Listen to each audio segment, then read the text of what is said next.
जय श्री राम भक्तों। आज का यह प्रसंग सत्संग महिमा के ऊपर है, संत महिमा के ऊपर। गोस्वामी जी रामचरितमानस के प्रारंभ में ही संतों की वंदना किए हैं। वह संत वंदना, संत महिमा, सत्संग महिमा को ही दर्शाता है। तो आइए हम और आप सब रामचरितमानस के उन चौपाइयों को सुनते हैं और गाते हैं जो संत महिमा के ऊपर गोस्वामी जी ने लिखा है। गोस्वामी जी संत समाज को तीर्थराज प्रयाग के नाम से संबोधित कर रहे हैं। यह संत समाज तीर्थराज प्रयाग है। गोस्वामी जी कर रहे हैं मुद मंगलमय संत समाज। मुद मंगलमय संत समाज, जो जग जंगम तीरथ राजू। मुद मंगलमय संत समाज, जो जग जंगम तीरथ राजू। राम भगति जहाँ सुर सरी धारा, सरसई ब्रह्म विचार प्रचारा। विधि निषेधमय कलिमल हरणी, करम कथा रवि नंदनी बरनी। विधि निषेधमय कलिमल हरणी, करम कथा रवि नंदनी बरनी। हरिहर कथा विराजति बेनी, सुनत सकल मुद मंगल देनी। गोस्वामी तुलसीदास जी कह रहे हैं कि मैं उस संत समाज को प्रणाम करता हूँ जो इस संसार में चलते फिरते तीर्थराज प्रयाग है। आप कहेंगे उस तीर्थराज प्रयाग में तो 3 नदियां बहती हैं, तो इस संत समाज में भी 3 नदियां बहती हैं। गोस्वामी जी बता रहे हैं कि राम भगति जहां सुरसरी धारा, संत समाज रूपी प्रयागराज में जो राम जी की भक्ति है वह गंगा जी है, और जो ब्रह्म विचार है वह सरस्वती जी हैं, और जो कर्मों की कथा है कि हमें ये करना चाहिए, ये नहीं करना चाहिए, हमें कौन सा कर्म अपनाने योग्य है और कौन सा कर्म त्यागने योग्य है, ये संत समाज में जो कर्मों की कथा है वह यमुना नदी है। तो संत समाज रूपी प्रयागराज में भी 3 नदियां बहती हैं, और इसमें जो हरिहर कथा शंकर भगवान की, विष्णु भगवान की, राम कृष्ण की, इनकी जो कथा है वह सुंदर त्रिवेणी है। और इस त्रिवेणी में जो स्नान करता है उसको क्या होता है? मज्जन फल पेखी तत्काला, काक होई पिक बकऊ मराला। उस प्रयागराज में हम स्नान करते हैं तो उसका फल हमें कब मिलेगा ये निश्चित नहीं है। इस जन्म में मिलेगा या अगले जन्म में मिलेगा ये निश्चित नहीं है, परंतु संत समाज रूपी प्रयागराज में हम स्नान करेंगे तो उसका फल हमें तुरंत मिलेगा। मज्जन फल पेखिय तत्काला, काक होई पिक बकऊ मराला। मज्जन फल पेखिए तत्काला, मज्जन यानी स्नान। इस प्रयागराज में, संत समाज रूपी प्रयागराज में स्नान का फल हमें तुरंत मिलता है। और इनकी विशेषता एक है कि काक होई पिक बकऊ मराला। काक यानी कौवा। कौवा जैसे कठोर बोलने वाला व्यक्ति भी संत समाज में आने के बाद कोयल जैसा मीठा बोलने वाला हो जाता है। आप कहेंगे कोई उदाहरण? तो लंकनी कौवे से भी खराब बोलती थी। जब हनुमान जी सीता की खोज में लंका गए और लंका में जब हनुमान जी प्रवेश किए तो उस समय लंकनी हनुमान जी को क्या बोल रही? रे सठ, रे मूर्ख। अब आप बताइए, जो ज्ञानियों में अग्रगण्य हैं, सभी ज्ञानियों में शिरोमणि हैं, उन हनुमान जी को लंकनी कह रही है कि तुम मूर्ख हो, तुम सठ हो। इस प्रकार कौवे से भी खराब लंकनी बोलती थी। लंकनी कह रही है कि जाने नहीं मरमू सठ मोरा, मोर आहार जहां लगी चोरा। कि रे मूर्ख, रे सठ, तू मेरे मर्म को नहीं जानता है। तू लंका में चोरी करने आया है, चोर ही हमारे आहार हैं। हनुमान जी को बहुत गुस्सा आया। हनुमान जी सोचे, लगता है लंका में रहने वाले सब झूठ ही बोलते हैं। कैसे? क्योंकि सबसे बड़ा चोर, जो चोरों का सरदार है, जो जानकी जी का हरण किया है, वह तुम्हारे घर में बैठा है, तुम उसे खा नहीं रही हो। और मैं जानकी जी का पता लगाने आया हूँ, चोर का पता लगाने आया हूँ। मैं राम जी का सिपाही हूँ और तुम मुझे चोर बोल रही हो। हनुमान जी को गुस्सा आया और गोस्वामी जी कह रहे हैं कि मुठिका एक महाकपि हनि, रुधिर बमद धरनी ठनि मनि, पुनि संभारी उठि सो लंका, जोरि पानी कर विनय सशंका। वाल्मीकि रामायण में लिखा है कि हनुमान जी को गुस्सा तो बहुत आया, परंतु घूसा मारते समय उनको दया आ गई और उन्होंने अपने हाथ को जो है ढीला कर दिया। उतने बल से जो है लंकनी के ऊपर नहीं मारे, वरना हनुमान जी जिसको मारे वह जीवित बच जाए ये संभव नहीं है, क्योंकि हनुमान जी में बहुत बल है।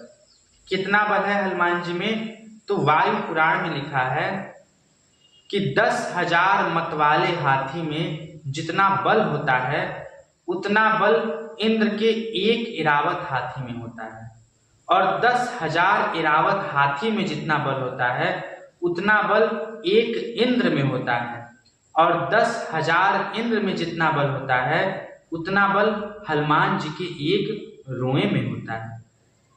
और आप बताइए, ऐसे वीर हनुमान जी किसी को घूसा मारे और वह जीवित बच जाए, ये संभव नहीं है। सत्संग कई प्रकार के होते हैं। 2 प्रकार के प्रायः सत्संग होते हैं, एक दर्शन और एक स्पर्श। हमारा संत का दर्शन हो जाए, संत का दर्शन हमें हो जाए तो भी हमारा कल्याण हो जाएगा। और एक बात, हमारी दृष्टि संत के ऊपर पड़े ये भी कोई जरूरी नहीं है। संत की दृष्टि हमारे ऊपर पड़ जाए तो भी हमारा कल्याण हो जाएगा। इंद्र का पुत्र जयंत जब राम जी की परीक्षा लेने के लिए कौवे का रूप बना करके गया और सीता जी के चरण में चोंच मार करके भागा, तब राम जी सीक का ही धनुष और बाण बनाए और सीक का बाण ही जयंत का पीछा किया और जयंत 10 दिशाओं में भागा, परंतु उसे कहीं शांति नहीं मिली। और नारद जी की दृष्टि जयंत के ऊपर पड़ी। जयंत ने नारद जी को नहीं देखा, नारद जी जयंत को देखे। गोस्वामी जी बता रहे हैं, नारद देखा विकल जयंता, लागी दया कोमल चित संता। नारद जी जयंत को देखें, यानी नारद जी की दृष्टि जयंत के ऊपर पड़ी और जयंत का कल्याण हो गया। तो ये दर्शन का सत्संग है और एक स्पर्श का सत्संग है। संत आपको छू दें तो भी कल्याण है, प्रेम से छू दें या क्रोधवश छू दें तो भी आपका कल्याण है। एक बात बताएं आपको, हमारा ये मत बिल्कुल नहीं है कि आप कोई गलती करें और संत आपको मारें, परंतु ऐसा सौभाग्य किसी किसी भाग्यशाली को मिलता है जो संतों के हाथों से, महापुरुषों के हाथों से, गुरुजनों के हाथों से मार खाता है। हनुमान जी ने लंकनी के साथ कोई सत्संग नहीं किया, केवल एक थप्पड़ मारे, और वह लंकनी क्या कर रही है कि तात स्वर्ग अपवर्ग सुख धरिया तुला एक अंग तूल न ताज सकल मिली जो सुख लव सत्संग। हनुमान जी ने क्या किया, लंकनी को एक थप्पड़ मारा, और वह लंकनी कह रही है कि हे हनुमान जी, तराजू के एक पलड़े में आप स्वर्ग के सुखों को रख दीजिए, और एक पलड़े में जो हमारे और आपके बीच सत्संग हुआ है एक क्षण का, उस सत्संग के एक क्षण के सुख को रख दीजिए, तो वह भारी पड़ेगा और स्वर्ग का सुख हल्का पड़ेगा। लंकनी पहले कौवा जैसा बोलती थी, अब कोयल जैसी मीठी बोल रही है। पहले कह रही थी कि रे सठ रे मूर्ख तू कहाँ जा रहा है, अब कह रही है कि तात मोर अति पुण्य बहुता देख्यो नैन राम कर दूता, कि हे तात, मेरा बड़ा भारी पुण्य है जो मैं आज राम जी के दूत को देखी। पहले कहती थी कि मैं तुझे खा जाऊंगी, और अब कह रही है प्रवीसी नगर कीजे सब काजा हृदय राख कौशलपुर राजा। आप अपने हृदय में कौशल राज राम जी को धारण करिए और फिर इस नगर में प्रवेश करिए। तो ये है सत्संग की महिमा। जो लंकनी पहले कौवे जैसा बोलती थी, अब एक क्षण का सत्संग पा करके कोयल जैसे मीठे बोलने वाली हो गई। रामचरितमानस में एक जगह और लिखा है कि मधुर वचन बोले तब कागा। अब आप बताइए, कौवा कहीं मधुर वचन बोल सकता है? परंतु गोस्वामी जी कह रहे हैं मधुर वचन बोले तब कागा, कि मधुर वचन कौवा बोल रहा है। कागभूषुंडी जी जो कौवे के रूप में है, परंतु सत्संग की महिमा से, संत की महिमा से, गुरुजनों की महिमा से कोयल जैसे मीठे बोलने वाले हैं। और स्वयं शंकर भगवान भी हंस का रूप धारण करके कागभूषुंडी जी के पास जाते हैं और रामचरितमानस की, राम जी की कथा को सुनते हैं। ये संत की महिमा है, जो कौवा भी मधुर वचन बोलने वाला हो जाता है। इसलिए गोस्वामी जी संत समाज की वंदना किए हैं। बंदव संत समान चित हित अनहित नहीं कोई, अंजलिगत शुभ सुमन जिमि राम सुगंध कर दोई। संत सरल चित जगत हित जान सुभाव स्नेह, बाल विनय सुनि करि कृपा राम चरण रति देव। गोस्वामी जी संत समाज की वंदना की। एक साधुशाही कथा आपको सुनाते हैं। ये साधुशाही कथा क्या है? तो संतों के मत को साधुशाही कथा कहते हैं। एक भौरा और एक गोबर पर रहने वाला कीड़ा, जिसे गोबर भृंग कहते हैं, दोनों में मित्रता हो गई। एक दिन गोबर भृंग यानी गोबर पर रहने वाला कीड़ा बोला कि मित्र भौरे, आज तुम हमारे घर चलो, मैं तुम्हें अपना घर दिखाता हूँ। भौरा भी बोला ठीक है, चलो चलते हैं। और वह भौरे को लेकर के आया। गोबर पर रहने वाला कीड़ा गंदी जगहों पर रहता था, परंतु भौरा हमेशा पुष्पों पर बैठता था। वह हमेशा पुष्पों की सुगंध को ही ग्रहण करता था। आज पहली बार ऐसे गंदे गोबर का सुगंध उसने ग्रहण किया, इसलिए उसे बर्दाश्त नहीं हुआ।